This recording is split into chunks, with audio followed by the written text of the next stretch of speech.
The Premier Soccer League came to an abrupt stop after the PSL chairman Dr. Ivan Koza's announcement on March 19th, stating that until the green light from the South African government, no football activities would take place, leaving the league's conclusion up in the air and the players in limbo.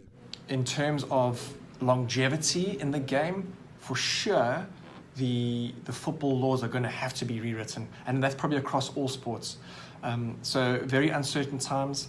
We don't know what's happening tomorrow, and we don't know what's going to be happening in the future competitions. We've still got cups to go on in the South African Premier League. We've still got the league to be finished, so very, very interesting times ahead.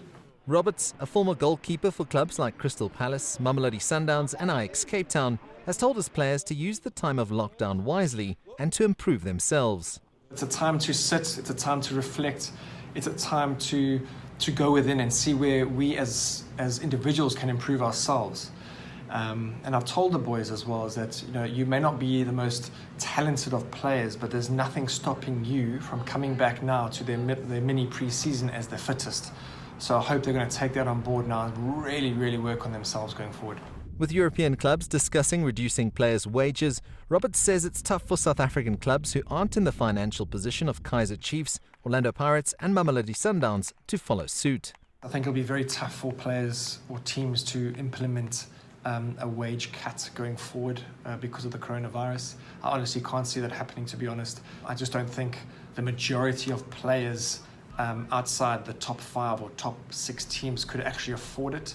Nothing's been put in place from the top, from the PSL. There's no savings plan in place for these guys. So now you can't expect them to all of a sudden take wage cuts. The conclusion of the season remains a big topic of debate, but so is the idea of matches behind closed doors, a scenario that is not ideal, especially for the football fans who flock to stadiums week in and week out. We don't want the games to be played behind closed doors because there's just no game feel. The sponsors won't be getting their bang for the buck. The players won't feel like they're playing for, anything worthwhile, if that's fair to say. But it might come that we have no choice for the games to be played behind closed doors. There's no doubt that football will be forever affected, be it financially, the way fans watch the game, or the way players interact. Who knows? One thing is for sure, though, the sport that offers hope to millions with each fixture will return. Maybe not anytime soon, but it will return and will once again capture the imagination of fans all over the globe who sorely miss the beautiful game. CS Du Plessis, CGTN, Johannesburg.